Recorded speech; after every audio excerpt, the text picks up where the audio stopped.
Hi, I'm Albert Pasaoa. Hello, my name is Kevn Jefferies. And this is the 635 Podcast. The 635 Podcast is about local politics, economics, and social and cultural issues in the Alvin Community College area. The views expressed on the show are those of the participants and do not reflect the views of Alvin Community College. All right, on today's show, we've got Friendswood High School enacting some changes to their GPA, and we got GPA calculations. We're going to go over some voting information that you might find useful in the upcoming elections. And then we are going to get into some controversial territory where we got the Texas voting bill SB1 related to regulation of voting and various requirements, as well as the pushback that has risen up against it. So, Kevn, what's going on? Albert, there are four things that I was looking at Community Impact newspaper that stuck out to me. The one you just mentioned, Friendswood High School enacts GPA changes for incoming freshmen. We talked a little bit about them deciding to get rid of class ranks outside the top 10%, but inside the top 10%, they've decided that they are not going to have GPAs based on all classes. They're going to focus on 5. Classes will include English, mathematics, science, social studies. Those are the 4 core. 5th one will be languages other than English. What that basically does is frees up the students to take whatever other classes they might want to do outside of those and not necessarily risk having their GPA go down if they decide to take a risky class, let's say. I think we both talked about the fact that we're familiar with some students who benefited from this. They really liked the idea of not having to deal with class rank, but of course they still have to do it for the top 10%. If I can go through the, go ahead.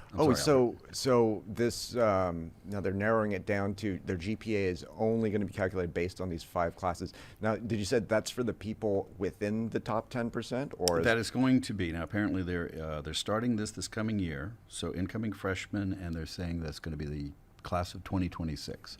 They will have these newly calculated GPAs. And again, it's just for the folks in the top 10%.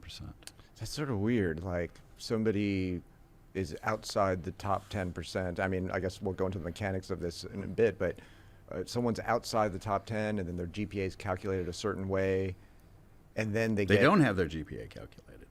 Oh, they not officially. They don't do class ranks. Okay, so wait, let me see if I could rephrase what you said. The top 10 percentile is based on GPAs, but on these restricted classes. So when they're calculating who is in the top 10 percentile, they're only looking at these 5 classes. For students coming in this coming fall. Now, before that, it's the normal way they calculate it, I guess, with all classes. And remember, the top 10% is to keep in line with Texas rules associated with entry into your top public colleges, like your University of Houston's and your Texas Techs and places like that. And also the secondary ones, the University of Texas's and A&M's and places like that. Okay, it sounds actually kind of like a good idea, but let's walk through the story. And why don't you? I'm going to try to scroll along with you, but why don't you go ahead and read some highlights here. Incoming freshman class of Friendswood High School will soon be experiencing changes to how the GPA is calculated. The changes are voted on unanimously by the Friendswood ISD Board of Trustees at the February 14th board meeting, which would have been 3 days ago. We're the 17th here. They will fully go into effect with the incoming freshmen who graduate in 2026. And then it mentions which classes, as we mentioned a second ago. Second change is that all ranked GPA exception policies will be removed. Means that any of the 5 classes mentioned above, regardless of the method taken, will count towards a student's ranked GPA. These methods include dual courses, summer school, and correspondence courses. So they're broadening the number of classes that could be included for GPA, which could be beneficial for students, let's say, that do better in summer school than in the regular semester. And that's basically the story. And I guess we'll follow to see whether or not this is actually going to have an improvement in outcomes. Okay, so let me see if I get this straight. So for purposes of class rank, they just look at these 5 courses, and these courses, I mean, are they going to run out of these courses? I mean, like 5 classes, but these are categories of classes, right? Like, so let me look at this: English, mathematics. All the different levels of mathematics. As somebody I suppose we would have to bring someone in to be able to address that. When they say science, we're talking about all of the science classes, or we're just talking about, small number, biology, also physics, or interesting. whatever. It includes Yeah. social studies. Which would be government and econ and all the rest of that, too. What is being because I actually, when you first said that, I actually thought that excluded social sciences. So then I'm like, okay, it's excluding a decent amount. What are some examples? I really don't know. We'd have to bring some of those folks in. Let's see, like cooking. Art. Okay. You know. There's no art here. Physical education. Oh yeah. Okay. Okay. Choir. All right, that makes sense. Theater. I got kids in high school right now. One of them's taking like automotive classes, so I guess that wouldn't apply. So let me see. The first sort of impact of this, they throw in this policy, and were students deliberately picking certain classes to bump up their GPA, right? I did. So-called easy classes, yeah. I did. Okay, so maybe it's done to avoid doing that. I mean, that's a nice compromise because, we're talking earlier about how because of this course class ranking thing, students are avoiding hard classes. And in this way, in some ways, they're kind of forcing you to take certain classes to bump up that rank. Well, I guess we're going to see how people game this stuff. Let's go. We have three other things I wanted to just very briefly walk through to give you an idea about the sorts of things that seem to be topical around here. Another independent school district board of trustees decision, and of course, we're exploding around here. Iowa Colony High School is going to be opening up in, I guess it's going to be this coming fall. Alvin ISD is preparing for the opening of its fourth high school in the 2022-2023 school year. We only had Alvin High School for the longest time. 20 years ago, we got Manvel. I think it was, 6 or 7 years ago, we got Shadow Creek. And we will soon have Iowa Colony as well, too. And I'm sure there's options for more things as 288 continues to explode. Alvin ISD Board of Trustees at its February 8th meeting designated $5.5 million to be set aside to allow the district to pursue initial staffing positions for Iowa Colony High School. So I guess anybody out there who wants to work at Iowa Colony High School, get on it. Pearland City Council, here's a little story about another, local issue, occasionally topical, depending upon what the weather's like.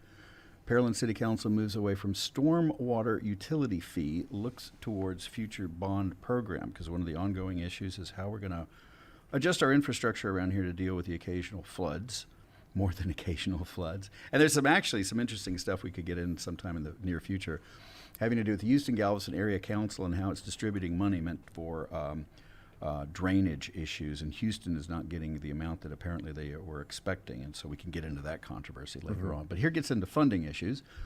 Pearland City Council opted to move away from establishing a stormwater drainage utility fee and instead has begun to look at the viability for a future bond program to fund needed drainage projects in the city. So instead of charging its citizens, its residents, I should say, utility fee, let's see whether or not a bond program might be a better way to approach this. Council members, I'm sorry? So how do they collect? How are they collecting it now? Is it a fee for usage? Well, moving away from establishing that fee, so I'm sure that what you get maybe in your property tax bill, there's a fee, separate fee that's to pay for the stormwater drainage utility fee. I don't know if I don't live in Pearland, so I couldn't say exactly what it looks like, but perhaps.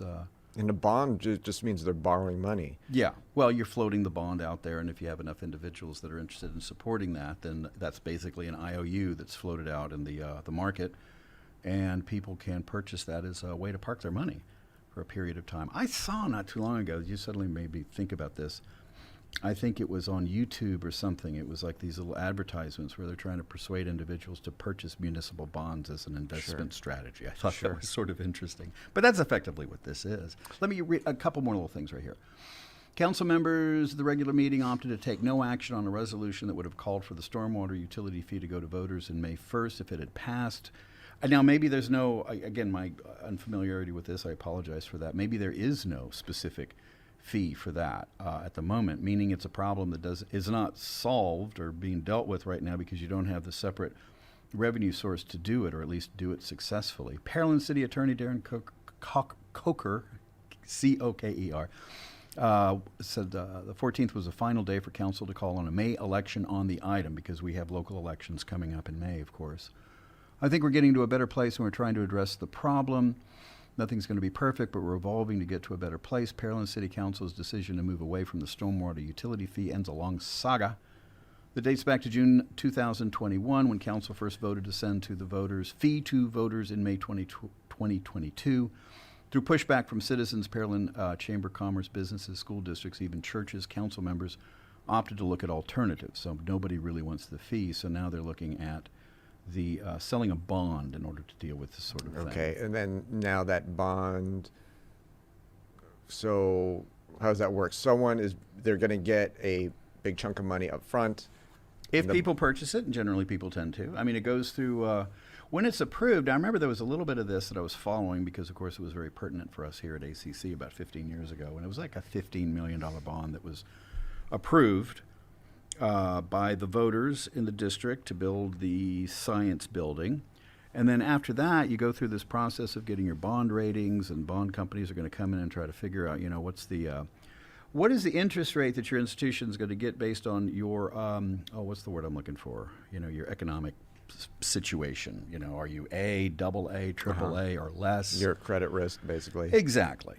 And of course, that's going to tie into the risk associated with the bond, and that is also going to tie into payout. The more risky, I guess, the better payout there is, but also the bigger chance that you might not get the bond paid back.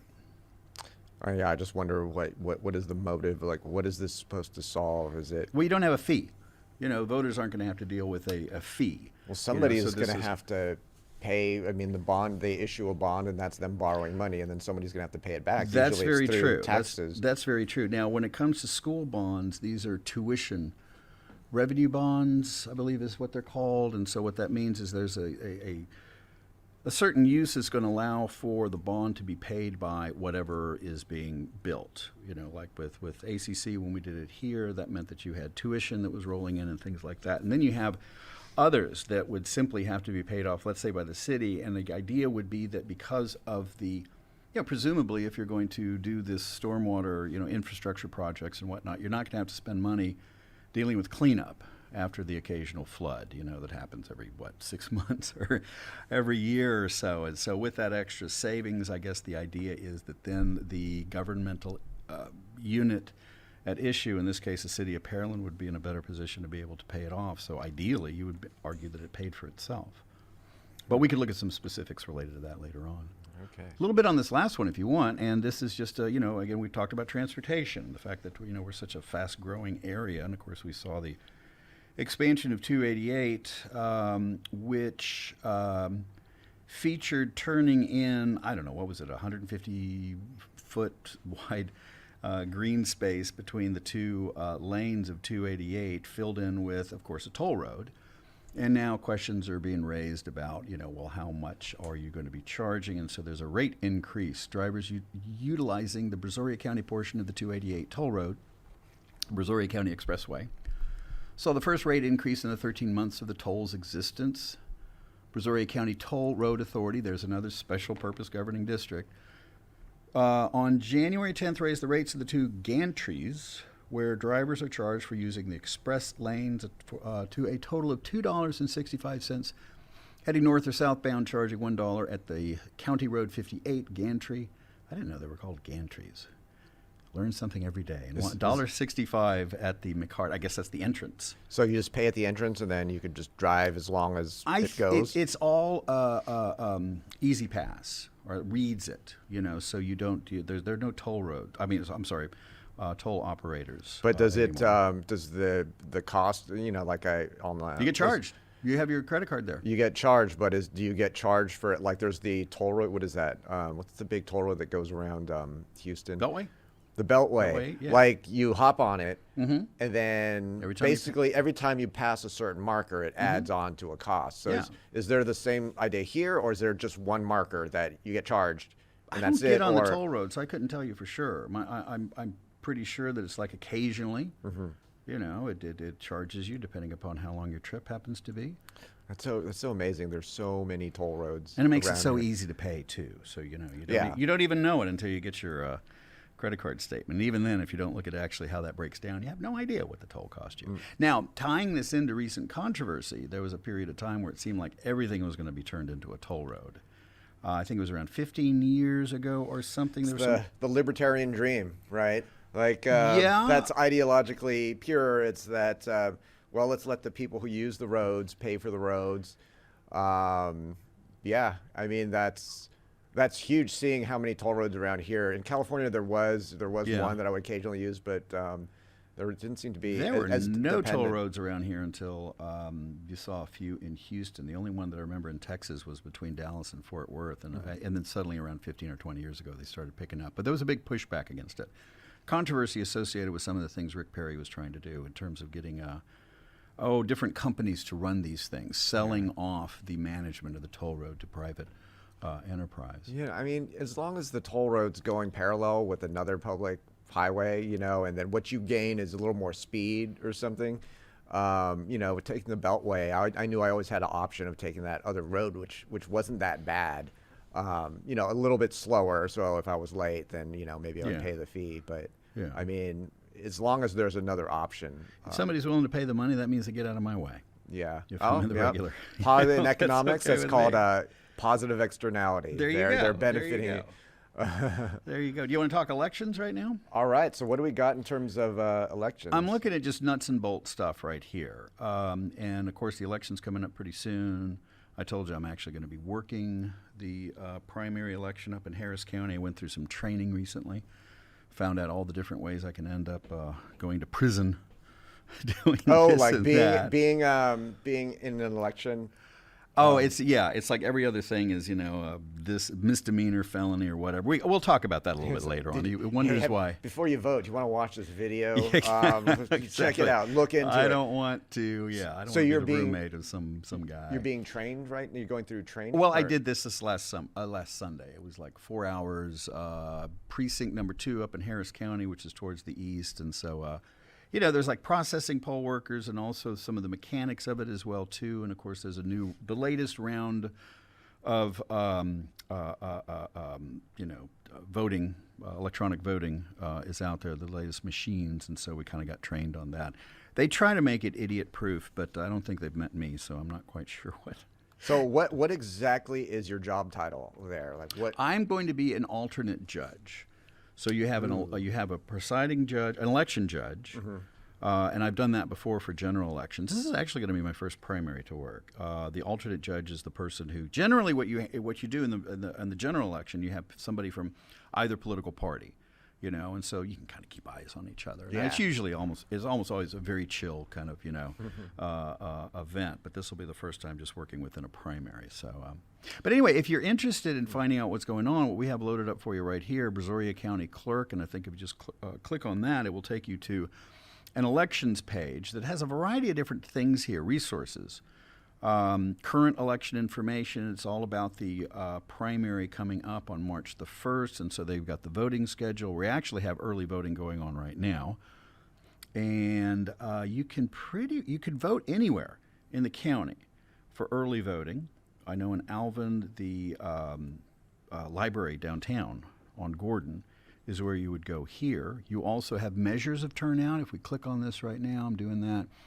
We can see how many people have been voting so far. And they don't have percentages right now, but you see the number of individuals who have voted in Alvin, Angleton, Brazoria, Freeport, and places like that. The daily totals, this is for the Democrats. Total is 1,444 people. As of, what do they have the dates? I don't even see the dates right here. That is awesome. But if we back up and we look at Republicans tend to have higher turnout, and is that reflected in these numbers right here? 4,595, so yeah. And this is a pretty heavily Republican area too, so I'm sure that there are, in pure numbers, there are more Republicans than Democrats. I mean, it would be nice to sort of compare that to the Republican overall numbers. Like, is this a proportional amount, or can we detect extra interest in one party or another? That would be awesome. I think it'd be a little bit premature to do it right now, but it does give you an idea about raw numbers at the moment. What else do you have here? Notice of tests of automatic tabulating equipment, information about how we've gotten this information so far. Test of Let automatic. me back up right here. Hold on. Yeah. Now, also, if you look on the left-hand side, I don't know if what people are seeing on your screen right now. Polling places, early voting. So if you click on that, you can find out where you can go. So it's not if you pay attention, you should know where you can go in order to get your objectives. And then let me just repeat, this website is BrazoriaCountyClerkTX.gov. .gov, yeah. And if you just go to the Brazoria County website, you'll see that too. Election day polling, also sample ballots. This is also interesting too. If you click on that, you can see what the Democrats would see and what the Republicans would see. I think we may have looked at something similar to this before. Now, this is broken out in terms of precincts, and there's also a place where you can find your precinct. I see, sample ballots. You enter in your address. We could do that for ACC. And I highly recommend looking at the sample ballot. There's nothing worse than showing up and saying, "Oh, it's more than just the president here." Yeah, exactly. Who are these people? Who are these people? Yeah. What does this mean? For example, I've just pulled up something randomly, and this is with the Democrats. And 2 people are competing to be the Democratic nominee for District 14. 5 people for governor. 3 people for lieutenant governor, 5 folks for attorney general, and it goes on to other positions that we've talked a little bit about before. What's really interesting on the Republican side is, in addition to, hold on a second, let me make sure I'm going to the right place. In addition to these positions, and we do need at some point to kind of get a little bit more in depth into these positions, but this is one of the best ways to kind of understand the range of elected officials we have. Towards the bottom, you also have a series of propositions. Now, this is for the Republican Party to try to identifiers. Remember, and again, that's who's running here. These are the people that are showing up to vote. If you identify with the Republican Party, you walk into the Republican line, and you get that ballot. If you identify with the Democrats, you go on the Democratic side. You're not registered ahead of time. No one's going to come in and challenge. Are you really a Republican? Are you really a Democrat? But this would be a way for Republican voters to highlight certain sorts of issues, 10 different propositions, to see whether or not this is something the state party should pursue as a party, rather than a collection of individual candidates, to see what sorts of things they would like to pursue. For example, let's see. We can spend sometime in the future just running through these. We'll need a separate episode just for each one. Just to pull one out, let's see. The last one, Texans affirm that our freedom. This is Republican Party Proposition 10. Do you say yes or no? Texans affirm that our freedoms come from God and that the government should have no control over the conscience of individuals. Okay, so that's what I noticed. Or one of the first elections I came here, I noticed these propositions that didn't seem to really be legally based. They were basically just like, do you like puppies? There was like, what is this supposed to be? Is this supposed to be almost a way of sort of polling the sentiment of people? Because there were a lot that didn't seem to be actual proposals, right? Well, it's a way also for one party to distinguish itself from the other. These are the sorts of things that we want to highlight, the sorts of things we want to prioritize. So it's kind of like establishing a platform that they can say, hey, look how many people said, actually, God plays a role. That's a very good point, because some of these things might end up in the state Republican Party platform. They might be there. That might be something we want to pull. I do this with classes going through Yeah, you're sending a message, I guess, within your party. You're sending a message to potential candidates saying, hey, people really feel strongly about this. Pay attention. Well, I'm glad you brought up candidates, because this would be one of the ways, that, let's say, the voters in this area giving an indication to candidates of the same party that these are the things we want you to focus on. In other words, if we're going to vote for you, we understand that these are the things that you're going to prioritize, and if you don't prioritize it, then maybe you're not really one of us. Okay, that makes sense, because I was really, that can perplex me, because I think in past elections in California, it was mainly propositions were mainly just proposed laws. Well, now, again, keep in mind, I'd be interested in looking at some of the things that you see in primaries in California, but remember, primaries are primarily a party thing. Yeah. No one's running for office here. you're running to run for office effectively. And it also means that some of the things that you're putting out there as far as propositions are just suggestions about what direction to go. How this turns into law. Now, in the state of Texas, we're not like California in the sense that we don't have ways that voters can put something, initiate a process by which you're putting something on the ballot. There's no ballot proposition. There's no ballot propositions. No, not statewide. You have that at the local level, but you can't do that sort of thing statewide. So the governor can't be recalled by No, the we are not a Okay. referendum, recall, or initiative state. Interesting. Now, it does happen at the local level. We've had that issue happen around here a few times in the past. I don't think they were successful, but we've had that. Okay. Did you want to look also a little SB1? Well, talking about laws, we can go to that. But before we do that, you said that your job is called a judge? Alternate judge. Alternate judge. What are you judging? What are you judging? It's like football referee replay. Did he? Well, I would be the individual along with the election judge who would be responsible for making sure that everything that happens in the polling place is in accordance with law. So if somebody comes in, well, usually it's relatively easy. I mean, 95% of the time there's no issues. But sometimes there'll be a glitch. And I'll give you an example. One where years back, somebody came in to vote. He wasn't on the polls. This was back when all that stuff was all written out, so you would put these booklets together, and his name wasn't on there. And he's like, man, I've lived here forever in this particular precinct. I think it was precinct 20, which is near downtown Houston. And so there was like this emergency number you could call and you could resolve things. And so I called, I let them know what was up, and they're like, oh, we'll go check this out. And we're just kind of like chatting a little bit. And at one point I asked him, I says, well, how long has it been since you voted? And he said 20 years. I'm like, in 20 years, would people say that sometimes on voter rolls you find dead people? Well, that's because there's no, hotline between the coroner's office and whatnot and the voter registrar. It's not the first thing you think of when grandma dies. I got to call the voter registrar and make sure she's not on the polls. He was probably purged at some point because he hadn't voted for so long. If you vote on a regular basis, you don't get purged.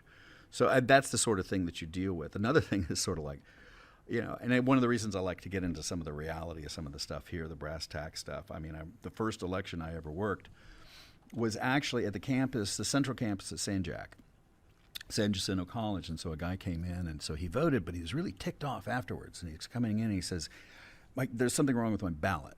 I wanted to vote against this like $1 billion or whatever, $500 million bond, speaking of bonds, that Houston Community College was running. He wanted to vote against that. And I'm like, well, sir, you're at the campus. You're voting at the campus of San Jacinto Community College. You don't live in the Houston Community College district, and if you don't live in the Houston Community College district, you don't get to vote for their bonds. They don't get to vote for yours. So you resolve those sorts of things. I did one time where I was just outside the borders of Houston, and somebody was really ticked off because they wanted to vote against Denise Parker. And I'm like, sir, you don't live in Houston. You don't get to vote for the Houston mayor. If you don't live in Houston. It's those sorts of things. Now, so what makes you an alternate? In case somebody gets sick and can't show up, then you become a judge, or? Pretty much, but but that's a great question. I was asking that too because I think it's a little bit of a relic of what you have at the general election. I think they like the idea that you have two people up there, but with the general election, it makes a lot more sense because the way it works is if the precinct, let's say, had voted for the majority in a particular voter precinct had voted for the Republican candidate for governor, then that precinct gets the presiding judge, and the other party would get the Democrats would be able to appoint the alternate judge, or vice versa. And so that means you've got a representative from each party running the general election. Now, when you're talking about a primary election, it's all the same party. But I guess maybe the issue right there is, maybe you're likely to be affiliated with two different candidates, and so you still have this check, basically, two sets of eyeballs. Okay. All right. So let's jump to SB1. Yeah, as a final thing, and this is also something that's affecting a lot of the rules that I'm looking at as well too. The efforts to try to, now it depends upon, your approach to this. If you're in favor of Senate Bill 1, which was passed, in August, I think signed into law early September by the governor during the second special session of the Texas legislature, if you're in favor of it, you would call this a voter integrity bill. If you're against this, you'd call it a voter suppression bill. So I guess in a sense it's probably both are true depending upon your point of view. But this put some limitations on what sorts of things that the local officials can do in order to assist voting.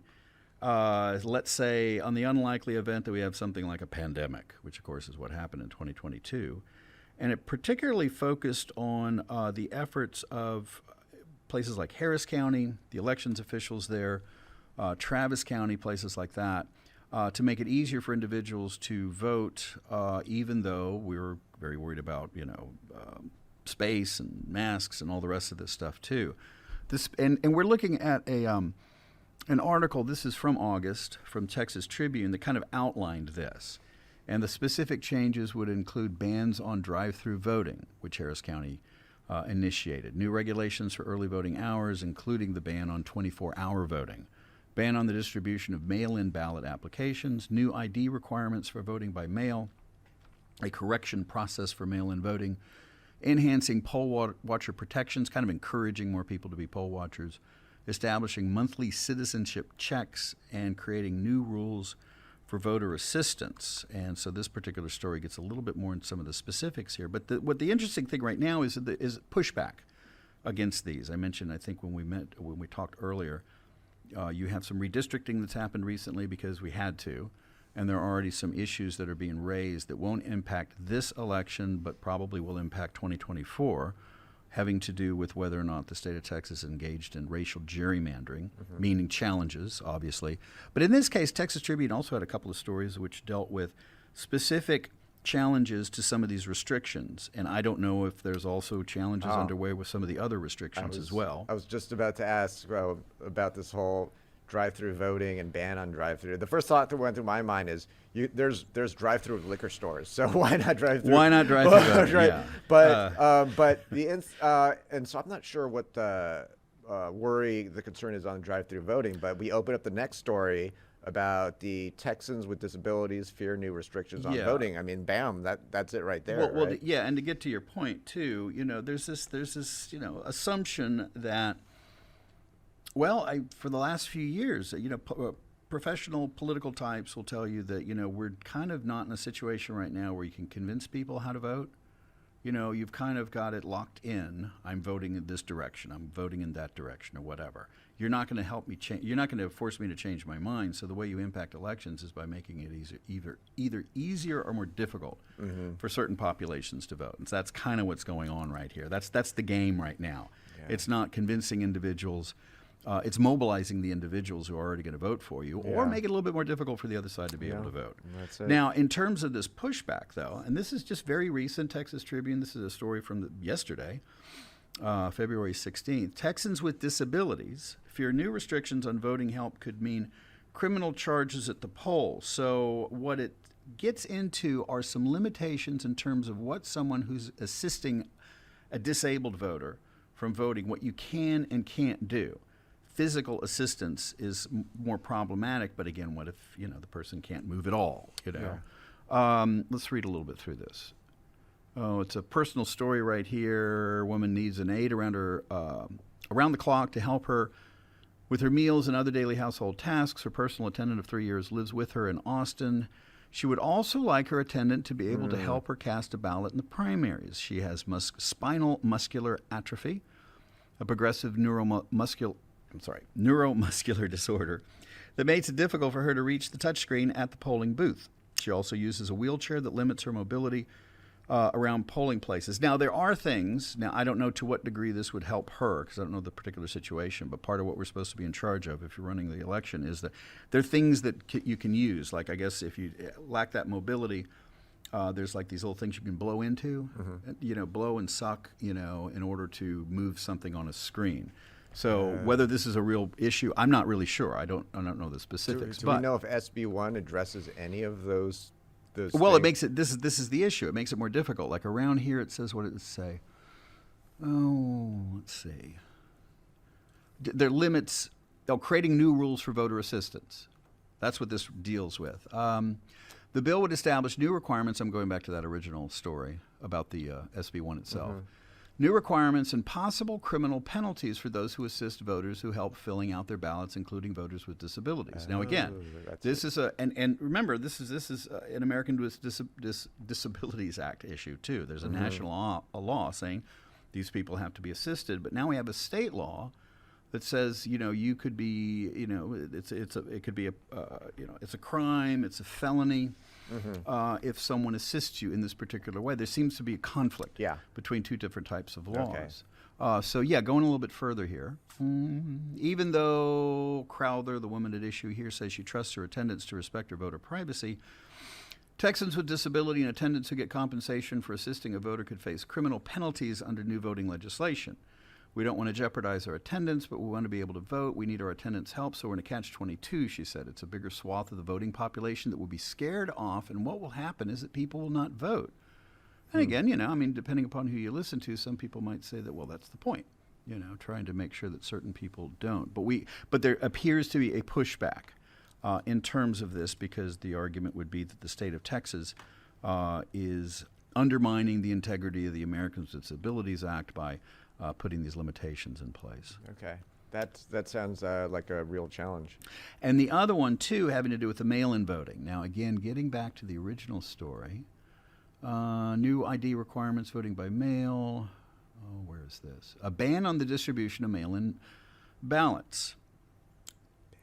It will become a state jail felony for local election officials to send unsolicited applications to request a mail-in ballot. By the way, with that in mind, I noticed when I was looking at the, some of the legislative information associated with this, all of these laws, they're not filed under the election code, they're filed under criminal justice code. So this is not about elections, this is about adding new felonies to the list of things in the state of Texas.